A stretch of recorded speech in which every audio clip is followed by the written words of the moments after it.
Hey, salut tout le monde. Alors, oui, bienvenue à notre deuxième émission à Ça parle foot au lac.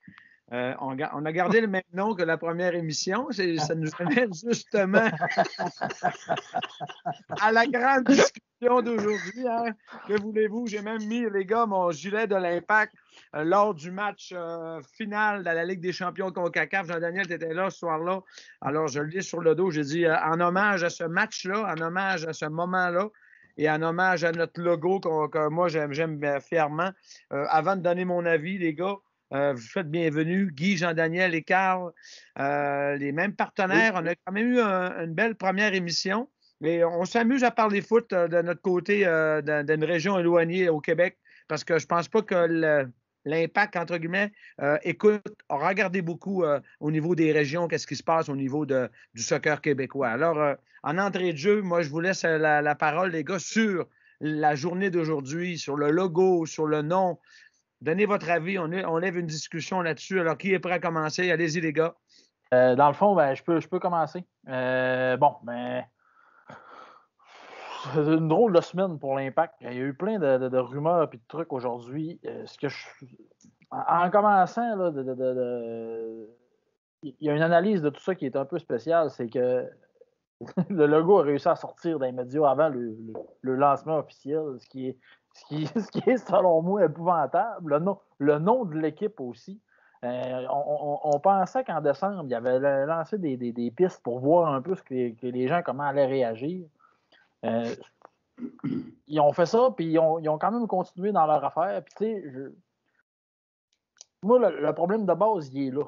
Changer le logo, c'est l'Impact qui ont changé 4 fois de logo depuis 92. Puis, s'ils avaient voulu faire un revampage du logo, j'aurais pu comprendre. Je travaille pour une organisation où j'ai fait revamper le logo pour que ça devienne plus un trademark un peu, puis qu'on puisse plus facilement le mettre sur des chandails. Sauf que j'ai de la misère à m'expliquer pourquoi on change le nom de l'Impact. Puis qu'on s'en va sur un nom aussi commun que Club de foot Montréal. Même du temps que je jouais senior à Alma, notre nom d'équipe, c'était pas Club de foot Alma. J'ai du mal à comprendre.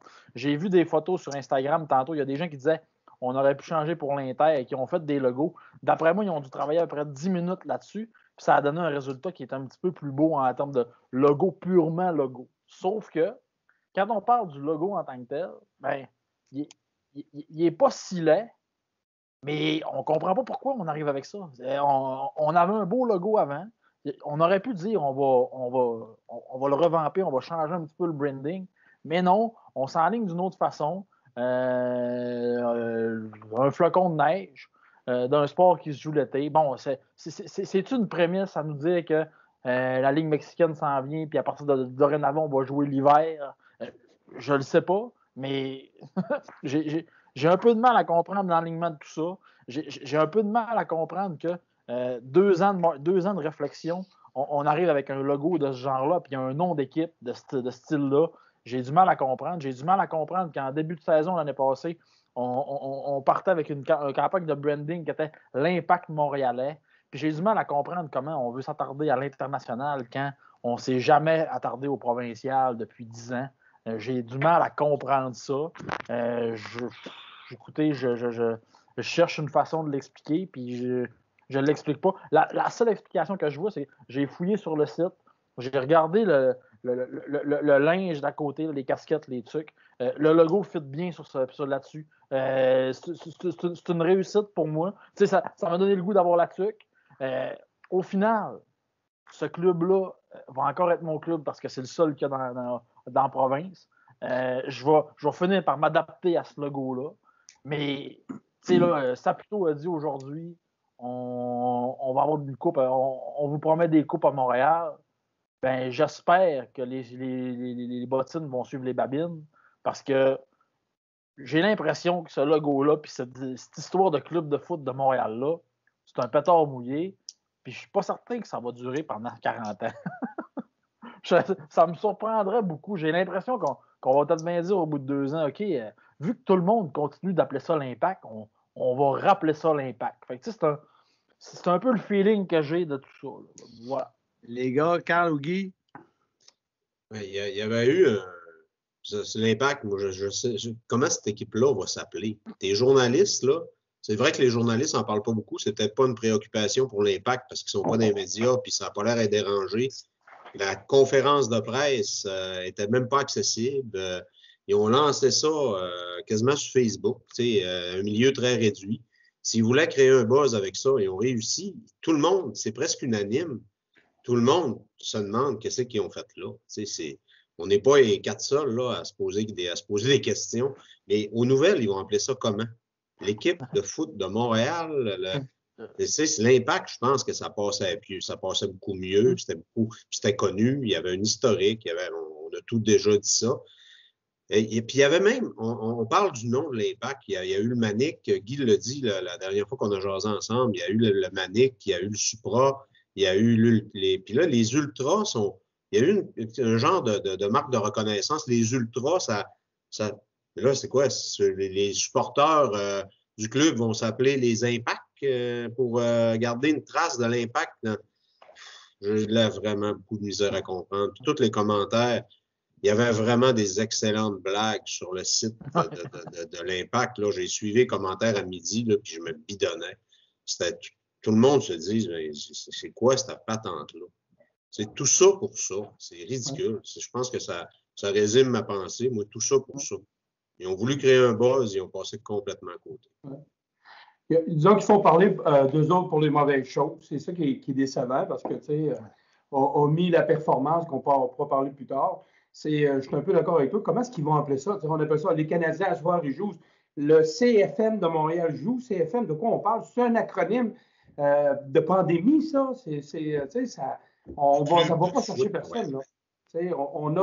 On aurait pu, au lieu de dire football, foot parce que c'est chez nous, on essaie vraiment de l'expliquer. Je disais tout à l'heure, justement, là, le communiqué de presse d'Impact pour nous vendre le concept, mais il faut chercher loin. C'est sûr que ça peut bien faire sur une tuque, Jean-Daniel, j'en conviens, puis je vois qu'ils veulent avant tout. Hein? Nous vendre du stock pour que Ben rajoute de quoi, puis qu'il nous vende encore de quoi. Mais fondamentalement, c'est lourd, ça va être lourd de conséquences, ça. Parce que déjà là, on essayait de trouver un attachement à la communauté montréalaise. Ça commence à arriver. Des régions, on repassera. Ben, je pense que tu nous le rappelles assez bien. Mais comment est-ce qu'ils vont appeler ça dans les médias à soir? Là? On va écouter les commentaires. Le CFM de Montréal, mais tu dis 2 fois Montréal. Le club de soccer CFM de Montréal, c'est long pour rien. C'est pas accrocheur. En tout cas, bref, il y a sûrement des gens plus brillants que nous autres qui ont réussi de quoi. En tout cas, chose certaine, c'est qu'on en parle. Parlez-en bien, parlez-en mal, mais parlez-en. Mais c'est pas tout à fait la bonne solution, je pense, qu'on a opté là, aujourd'hui. Le coup d'éclat, je pense que c'est un pétard mouillé.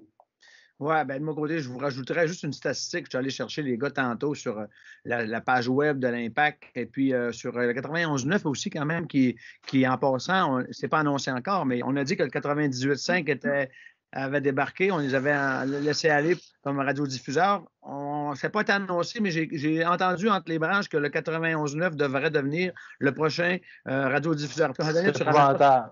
C'est épouvantable. Mais là, je vous reviens avec des stats que j'ai trouvées tantôt. J'ai fait une stat pour le fun.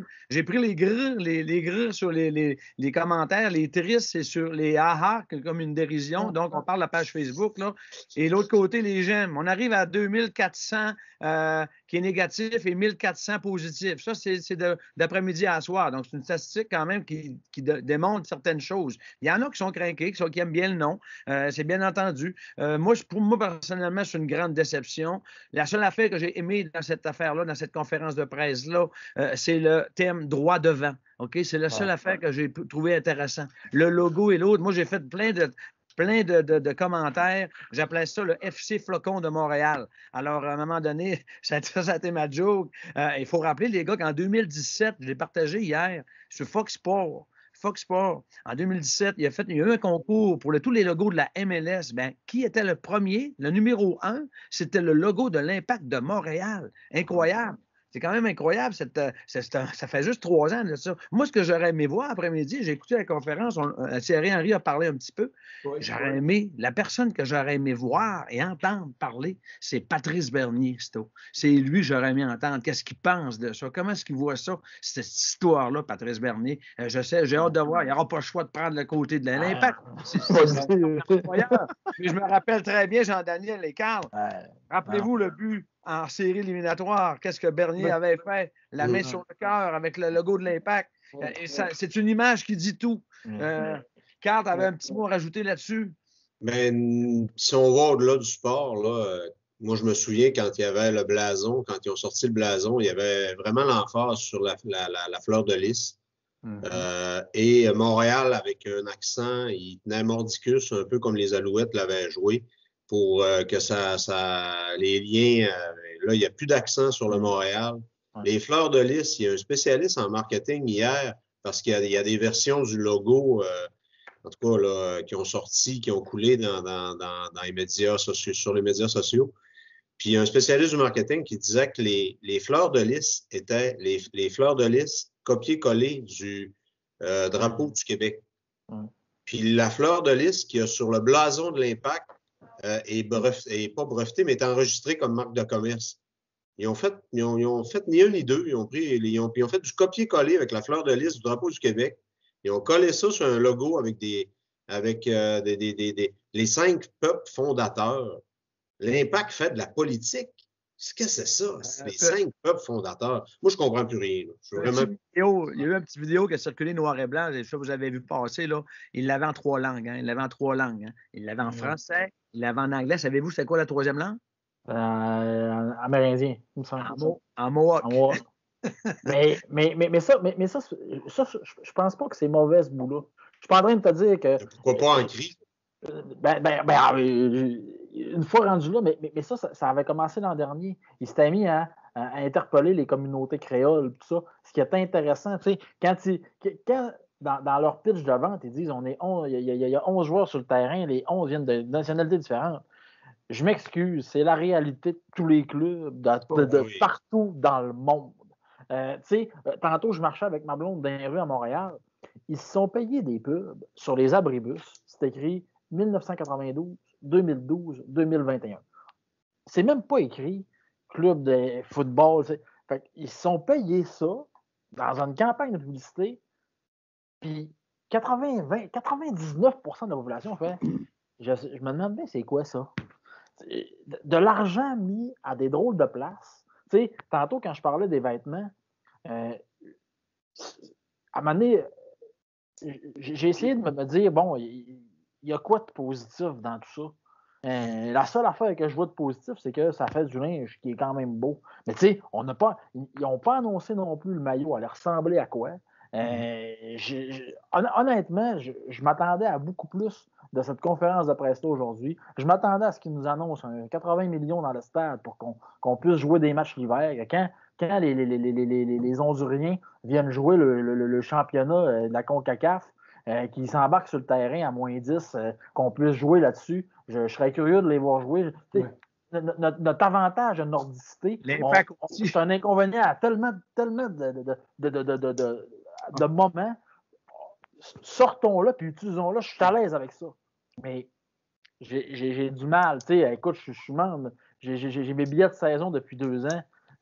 Je trouve ça difficile de voir le logo disparaître parce que la prédominance de bleu, écoute, c'est quelque chose qui pour moi est important. Mais comme je vous dis, ça n'aurait rien coûté. Ça aurait coûté une campagne de publicité juste de se créer un brand à côté de notre logo puis de l'utiliser dans le brand. Ça aurait fonctionné quand même. On aurait continué d'appeler l'Impact. De toute façon, là, soyons honnêtes, là, dans tous les fans qu'il va y avoir au stade pour les 10 prochaines années, ce club-là va s'appeler comment? Il va encore s'appeler l'Impact. Ça ne change pas ce niveau-là. Une chose est sûre, c'est que j'en reviens pas qu'on perde du temps à parler de ça. Mettez-moi des joueurs sur le terrain. On a une belle annonce, une annonce d'un jeune Africain qui a plusieurs clubs en Europe voulaient avoir. Je trouve que c'est une belle annonce, mais je m'attendais, moi, là, aujourd'hui, en conférence de presse, là, d'avoir notre 2e joueur désigné avec le maillot sur le dos. garde, on s'en va là, Club de foot de Montréal. Ben, tout ce qu'on peut dire, tu sais, je laissais le bénéfice du doute, puis honnêtement, je vous ai envoyé des messages aujourd'hui, les gars. Je vous ai dit, ben, c'est un logo qui fait un peu plus jeune, il est rond, il est plus, on est capable de le mettre sur plus de stock, sauf que, au fin fond de l'histoire, écoute, c'est excessivement difficile. Le flocon se relie beaucoup au logo de la ville de Montréal. Quand on retrouve sur les affiches, là, ça ressemble aussi à un genre de flocon de neige rouge. C'est un peu le même principe, mais quand on regarde tout ça, on se dit, Caroline, on dirait qu'en 2012, on a manqué une opportunité de donner un grand coup quand on arrive à MLS. Là, on dit on fait un rebranding, tout ça, puis je pense qu'on manque notre coup encore. Je pense que ça aurait pu être positif. Ça aurait peut-être pu être positif. Puis garde, ça aurait été moins pire qu'il fasse un concours à travers la province. Ça aurait été beaucoup moins pire. Oui. Au moins, on aurait dit, écoute, il nous en restait 3 choix. Puis c'est comme la ville de l'amiante. Ils sont ramassés avec un autre nom. Ils ont fait participer le monde. Puis ils vont être avec ça. Je pense que c'est là-dessus. Ça s'est passé drôlement, la conférence. Joey Saputo a pris le début, il a parlé un petit peu. Il a annoncé le changement de nom tout de suite. Et par la suite, Gilmour était à Montréal avec son gars du marketing, là, les 2 gars qu'ils ont engagés pour travailler le dossier, pour monter l'affaire. Mais Gilmour, lui, il a fait un lien avec le foot et le football. Hein. Il a dit le foot, c'est plus du soccer. Puis le football, c'est égal à l'Alouette. Fait que là, à un moment donné, il patinait. J'ai pas trouvé non plus là, que la cohérence. Il a été questionné un peu au 91-9, puis j'ai senti patiner un peu. J'ai hâte de voir. Ça me fait penser à un moment donné les Alouettes qui ont changé de nom pour les Concordes. Et qu'est-ce qui s'est passé par la suite? C'est revenu. Ça ne sait jamais. Chicoutimi, y a-tu quelqu'un qui appelle ça Saguenay quand on va sur la Racine? Effectivement, tu avais raison. Le foot, écoute, on essaye de vendre le soccer. Lui, il veut revenir au foot. Écoute, il y a une différence entre l'Europe et nous autres, mais tu veux la changer. L'Association canadienne de soccer ne s'appellera pas l'Association canadienne de foot. La MLS. Ouais. Major League Soccer. Puis nous autres, on est différents. Oui. Mais ça, sur le football, dans l'Impact, là, le IMFC, il y a Impact Football Club. Fait que, moi, ce bout-là, il me dérange. Moi, le nom est horrible. Équipe de foot Montréal. Écoute, je pense pas que ça peut être moins. Il n'y a même pas rien à faire avec ça pour que ce soit le fun. Fait que, à la limite, puis honnêtement, quand on y pense, là, que ce soit les lutins de Montréal, que ce soit les Rouyn-Norandais de Montréal, peu importe le nom qu'on va sortir, là, gagner sur le terrain, puis tu vas en avoir du monde dans ton stade, puis ton monde va venir. Mais une chose est sûre, si ça sert à aller chercher de l'international, je pense que tu as un travail local à faire avant. Je pense que tu as un travail local à faire avant parce que c'est un peu ça qui est ressorti de tout ça. Là. L'objectif, c'est que le club devienne international. Il est déjà international. Il est déjà plus international que les Alouettes, que le Canadien de Montréal. Il est déjà plus international que ça. Mais crime, le problème, c'est qu'il faut qu'il soit local avant d'être international, puis il faut qu'il soit provincial, puis il faut qu'il soit régional. Mais ça, écoute. On a une particularité à Montréal francophone. C'est pour ça que Thierry Henry a choisi Montréal. Il y a 13 joueurs de l'organisation qui parlent français. C'est là-dessus, c'est ces valeurs-là qui doivent jouer. Notre différence, tu l'as dit, c'est la température. Effectivement, il va falloir commencer à y penser. Puis le fait français, il y a beaucoup de joueurs qui tiennent compte de ça. À partir de là, écoute, travaille tes forces, puis fais rayonner le club. Puis Thierry Henry l'a dit en fin de conférence. Écoutez, qu'on change de nom ou quoi que ce soit, si le côté sportif n'est pas au rendez-vous, on ne pourra pas l'honorer à juste titre. Là.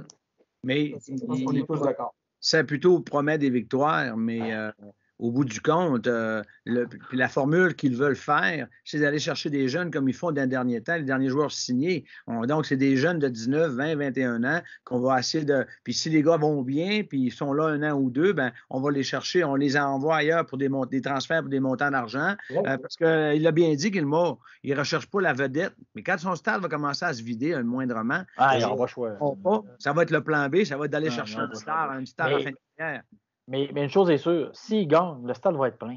Mais tu sais, si on veut, tu sais, là, c'est beau d'aller chercher des Uruguayens, c'est beau d'aller chercher des Argentins, c'est beau d'aller chercher des Africains. Mais si on veut axer sur le fait qu'on est nordicité, il faut qu'on devienne des Vikings. Il faut que les joueurs qu'on a, c'est du monde à quoi de dur, puis c'est du monde qui sont pas tuables quand il fait moins 10, puis il faut être capable de les faire jouer dans ces températures-là, puis il faut qu'ils soient dangereux contre ces équipes. On pourrait battre n'importe quelle équipe si on construit une équipe de Vikings. On a besoin de Vikings, des Danois, des Finlandais, des Suédois, mais on rit de ça. Mais si on veut vraiment sortir du lot, je pense que c'est la méthode qu'il faut y aller. L'identité. On rit pas. L'identité. On n'aura pas un sur le terrain qui quand il va se faire attaquer, il va s'asseoir et il va faker pendant 5 minutes. Il n'y en aura pas un si on est une équipe de Vikings. C'est sûr que tu as raison, Benoît, parce que si on a de jeunes joueurs, les gars veulent tous aller retourner jouer en Europe. C'est le cas de Bings. C'est un bon défenseur, mais son rêve, c'est de retourner en Europe. Fait que dans ce temps-là, tu dis, bon, on a une ligue de développement pour l'Europe. Je comprends qu'il peut y en avoir un ou deux, là, mais quand tu bases ton développement là-dessus, ça devient un peu compliqué. Là. Mais c'est ça, c'est comme tu dis, là, mais je pense que l'impact là-dessus, l'Impact, je ne sais plus comment ils appellent. C'est fini l'impact, il n'y en a plus. Le Football Club Montréal là-dessus, on va avoir un gros travail à faire. Puis, écoute, il faut juste espérer qu'ils vont nous amener une belle équipe sur le terrain, malgré notre déception. Jean-Daniel, tu as du plus ou contre un peu là-dedans. Avez-vous d'autres éléments à apporter là-dessus pour terminer la discussion? On avait quelques points là, pour le Planète Foot un peu. Si vous avez à terminer ce point-là sur un résumé là, de notre impact de Montréal, de notre Football Club de Montréal. Football Club Montréal, il n'y a pas de football. Club de football Montréal. Attention, c'est ça. Club de foot. C'est même pas football, c'est club de foot. Foot Montréal. Club de foot, c'est Montréal. C'est ça que je voulais dire au niveau de... Les fans de soccer, ils sont là. Les branchés soccer, on suit le foot, on est là, on suit ça. Mais pour aller chercher les gens qui ne suivent pas trop ça, ceux qui suivent le hockey et qui ont un petit œil, un petit regard vers ça, ils tendent l'oreille de temps en temps, ça, c'est pas winner. Ça, c'est pas winner. C'est vraiment pas winner. Puis les gens, puis on ne les verra pas les commentaires sur les réseaux sociaux de ces gens-là. Mais pour eux autres, pour les gens qui commencent à être intéressés vers l'impact, des gens de hockey qui, quand même, qui sont des branchés hockey, mais qui ont une ouverture vers ça. Je ne dis pas tout le monde, mais il y en a qui le sont de plus en plus. Bien, ça, un coup comme ça, c'est pas winner pour le club. Moi, je pense pas que ça soit winner. Je pense que c'est difficile aussi. Fait qu'on clôt la discussion de notre cher nouveau nom de club, Club Football Montréal. Et je vous amène tout de suite. En espérant que la prochaine fois qu'on se parle, ça va être sur des acquisitions vraiment intéressantes pour le club de foot Montréal. Exact. Les gars, je vous amène tout de suite sur. On avait mis des discussions qu'on avait mis de côté lors de notre première réunion, première rencontre. Là, je vous amène vers un peu Planète Foot. Étant donné que notre club montréalais vise l'international, nous, on va y aller aussi vers l'international. Okay, nous aussi, au Lac-Saint-Jean, on peut parler international aussi. On est capable aussi. Alors, on est rendu en 8e de finale. Je ne sais pas si vous avez regardé un peu là, les phases préliminaires. On a des phases, on parle de la Ligue des champions en Europe, bien différencier les deux ligues. Alors, ça en vient là, bientôt, les 8e de finale en février. Alors, les gars, vous autres, comment vous voyez ça au niveau des 8e de finale? Là, on a des beaux rendez-vous qui s'en viennent. Alors, j'aimerais que vous fassiez vos prédictions. On va y aller avec vos prédictions là, pour les 8e de finale qui s'en viennent au mois de février prochain. C'est sûr que le gros affrontement, là, le Barça contre Paris Saint-Germain, c'est à ne pas manquer à ce niveau-là. Je pense qu'on va... Paris Saint-Germain se rappelle sûrement de sa défaite amère il y a 2 ans, là, où il y avait une avance puis qu'ils ont subi une défaite de 6-1. C'est pas la même équipe sur le terrain. En plus, on a changé l'entraîneur. C'est sûr et certain qu'on a quelque chose là sous la main. Un des clubs qui va sortir de ces 2 affrontements-là va être un aspirant sans aucun doute pour la finale. On sait que Paris Saint-Germain s'est rendu en finale. Je ne sais pas pour les autres, là, cet affrontement-là, si ça vous tient plus à cœur que les autres, parce qu'il y a sans aucun doute d'autres bons matchs. On connaît que le Bayern est là encore. Rarement, un club a gagné 2 fois la Ligue des champions. Par contre, l'alignement du Bayern pourrait nous faire mentir, là, sans aucun doute. Là, moi, rapidement, c'est l'affrontement qui va chercher le plus d'émotions. Le PSG, ils ont toute une équipe sur le terrain. Barça, ben, ça peut toujours être les derniers matchs de ce grand club-là tel qu'on le connaît. Sont plus aussi le fun à regarder jouer. Sauf que ça reste le Barça. Ils ont une année très difficile en championnat, en Liga. Est-ce qu'ils vont miser sur la Ligue des champions? Je pense que oui. C'est comme aller mettre un peu de baume sur une saison très difficile. Mais il y a des clubs intéressants. Là. Je pense que toutes les séries ont leur niveau d'intérêt. Le Bayern va être dur à sortir. Le PSG, Manchester City, le Real, puis Liverpool qui peut jouer là-dedans. Ça va être très intéressant à suivre les huitièmes de finale. Là. Puis, il y a le hockey est recommencé, mais le soccer, la Ligue des champions va être vraiment le fun à suivre aussi. Clairement. Les prochaines semaines. Moi, de mon bord, c'est un peu ça. C'est les derniers milles de Messi avec Barcelone. On s'entend. Là, il ne sera pas là l'an prochain, c'est sûr. Je suis pas mal sûr qu'il va faire oublier la fin de la dernière Ligue des champions. Ça ne s'est pas passé comme il aurait voulu l'année dernière. La grosse défaite qu'ils ont eue qui a fait mal. Ils ne voulaient pas non plus.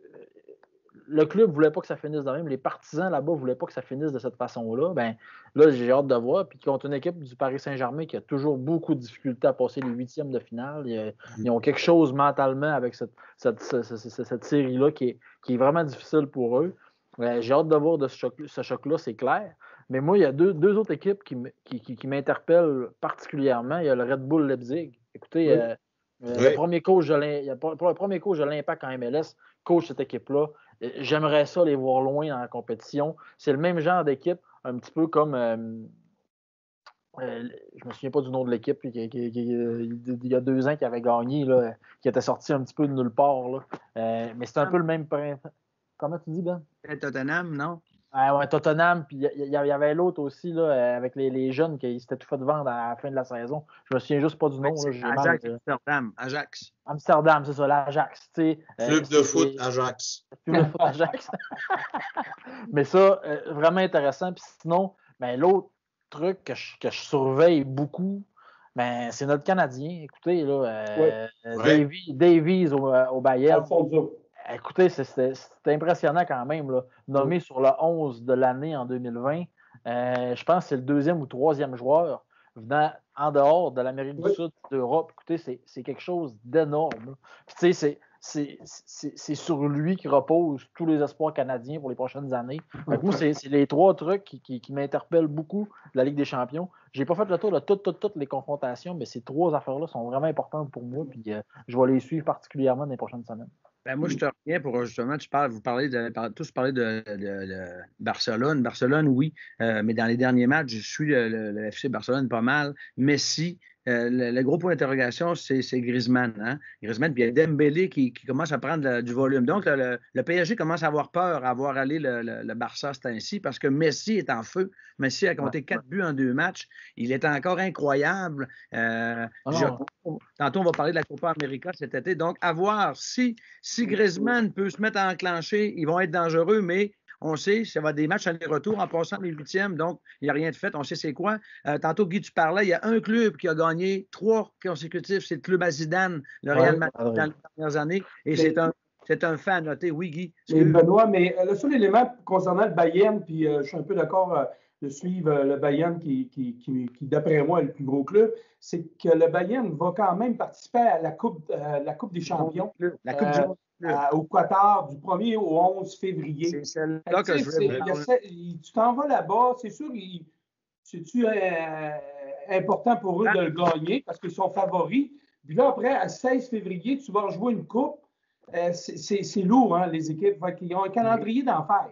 Mais oui, c'est l'enfer à cause du COVID cette année. Là. C'est déjà chanceux qu'il y ait du foot comme ça à tous les semaines. Ils sont déjà rendus en milieu de saison dans leur championnat en passant. Là. Mais oui, le Bayern est selon moi favori. Mais oui, ils se font un devoir de vouloir la gagner, cette Coupe du monde des clubs-là, parce que, gagne le championnat, gagne la Coupe d'Allemagne, gagne la Ligue des champions. Mais c'est un 5e trophée. Barcelone, Real Madrid le fait. Eux autres, ces clubs-là ne visent que ça. Chaque match, chaque trophée est important pour eux. Moi, je pense que le Bayern est grand favori, mais attention, j'ai un autre rendez-vous à vous parler. Atlético Madrid-Chelsea. Oui. Atlético Madrid est champion espagnol. Ça va être très intéressant à voir aussi. Donc, Séville, FC Séville, Borussia Dortmund, très bon rendez-vous aussi.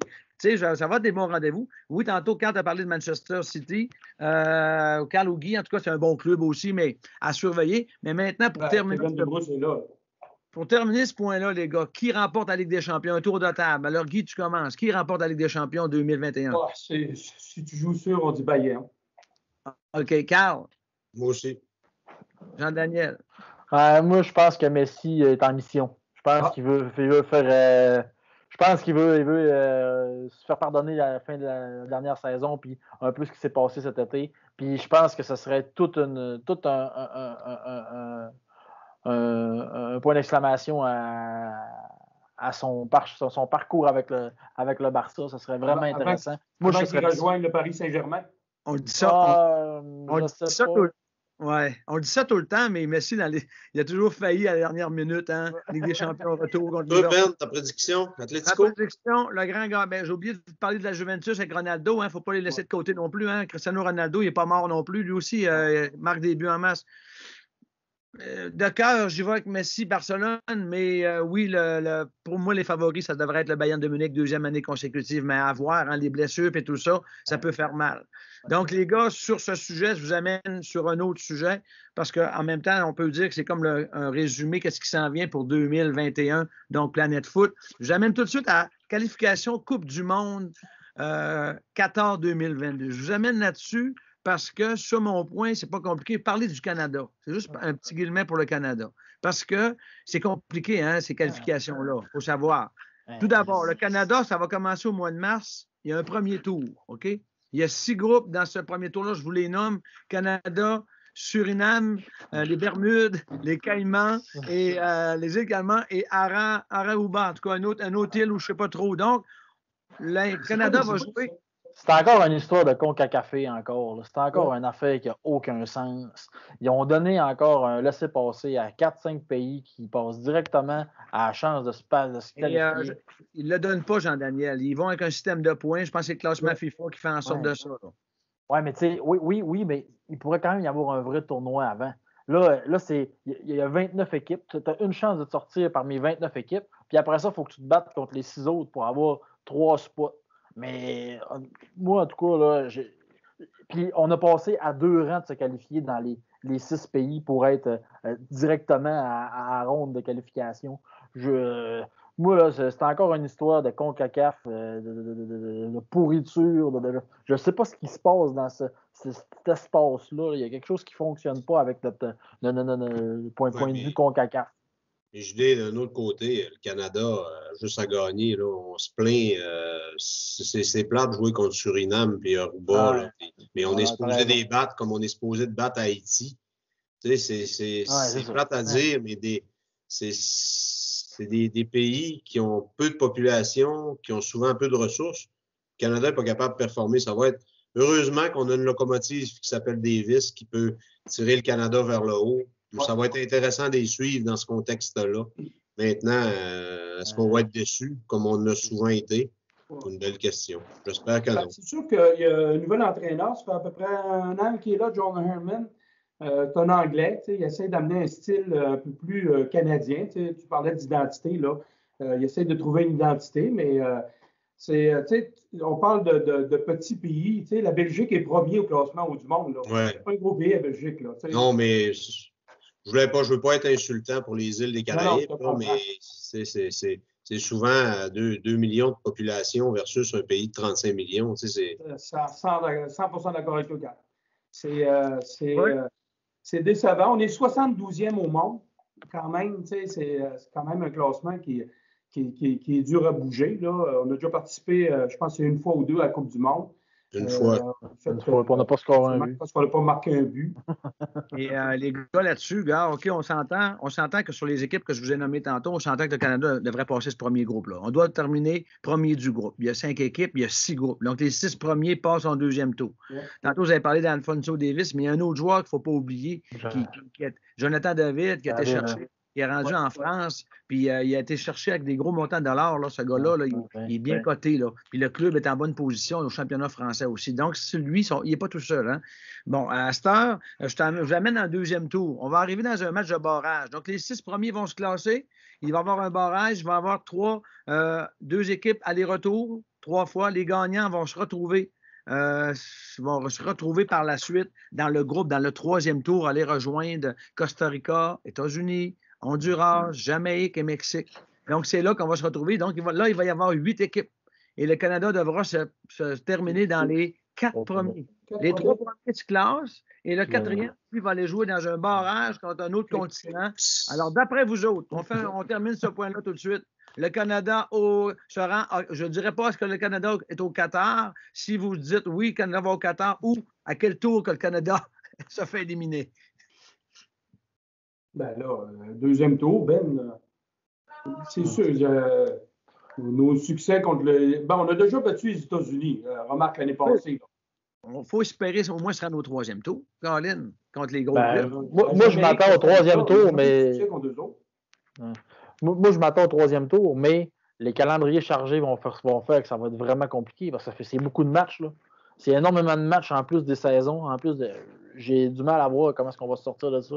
Je pense qu'il y a trop de matchs. Les blessés vont jouer contre nous autres. Puis honnêtement, Davies, on va l'avoir, mais on ne l'aura pas à toutes les fois. Parce qu'à un moment donné, il va en avoir trop dans ses baskets là-bas aussi. Ben, Jonathan David, c'est la même affaire. Fait que, c'est ça pour gagner avec les Piettes et ces gars-là. Puis on peut gagner avec les Piettes et ces gars-là, mais ça commence à être un bon contrat. Donc, Carl, toi, tu vois le Canada où dans tout ça? Ouais, j'espère le plus loin possible, mais toutes les fois qu'on souhaite quelque chose sur le Canada, on est déçu. On n'est pas capable de nommer plus que 3 gars qui font l'équipe nationale. C'est aussi, on parlait de publicité de l'Impact. L'équipe nationale, ça va où la publicité de tout ça?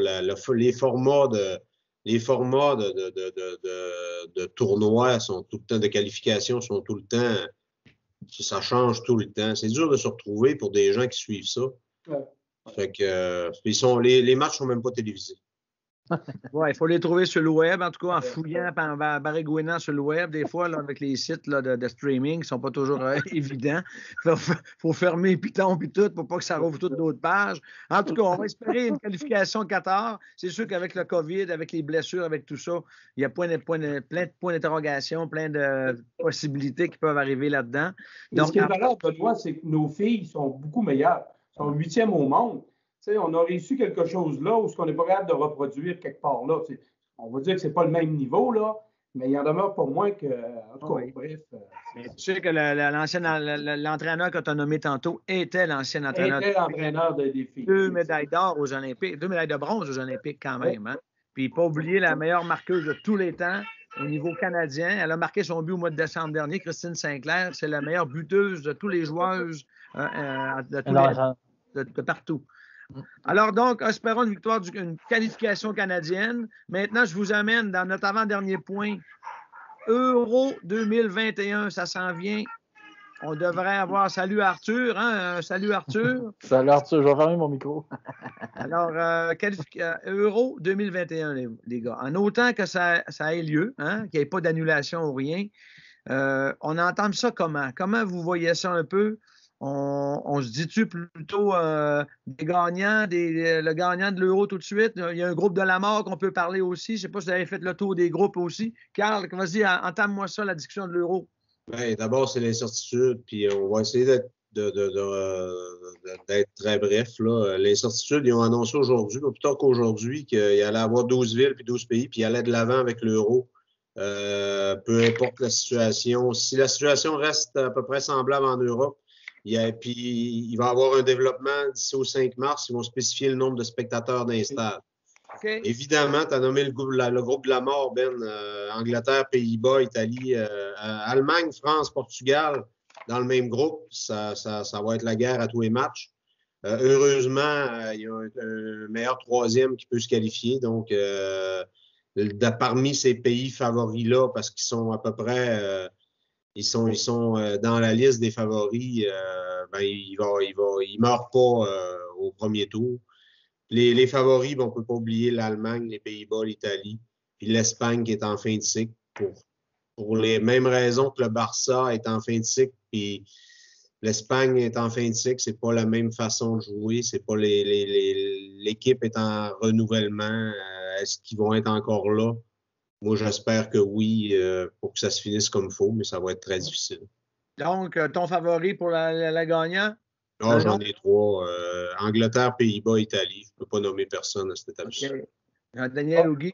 Ben moi, écoute, évidemment, si tout le monde se présente, c'est certain que la Belgique est premier là. Moi, je les considère comme favori. Par contre, le Portugal pourrait être impressionnant avec le petit jeune Romo Ado, j'ai de la misère à le prononcer, pourrait causer des surprises. Mais écoute, la France-Belgique, pour moi, là, c'est les deux favoris concernant l'Euro que j'espère qu'il va avoir lieu. Oui, Jean-Daniel. J'ai les mêmes favoris que Guy. France et Belgique. Ce serait une finale d'anthologie. Ce serait vraiment bien. Mais écoute, c'est relevé. Là. Tu vois que c'est relevé. Tu sais, c'est beaucoup plus intéressant de parler de ça que de parler de Suriname puis de. J'aimerais mieux qu'elle y ait ça, en tout cas, c'est ça. C'est sûr que la France, moi de mon côté, la France, ils sortent de la Russie, champion, mais on me rappelait, ça me rappelle la 98 quand les Français avaient gagné la Coupe du Monde. Après, les gars, je sais pas, là, on regarde un gars comme Griezmann là, qui ne se retrouve pas avec le Barça. Là, je veux dire, on dirait l'attitude, je sais pas, des fois, je le vois arriver avec toutes sortes de couleurs de cheveux sur le terrain. Je sais pas quelle attitude qu'il peut y avoir. Non, je sais pas, tu sais. Puis la France peut décevoir par rapport à ça, je sais pas. Mais ils sont bien coachés. Didier Deschamps, quand même, un top, là, on va le dire. La Belgique, ben, ils sont en fin de cycle. Les autres, ils mériteraient un titre aussi, la Belgique. C'est sûr qu'il y a des bons joueurs en Belgique. C'est clair. Ensuite, les Pays-Bas, je crois qu'ils peuvent être dangereux. Et les Anglais qui ont perdu quand même en demi-finale en Russie. On va avoir une belle Euro si, bien entendu, comme vous le mentionnez, il n'y a pas d'annulation ou quoi que ce soit.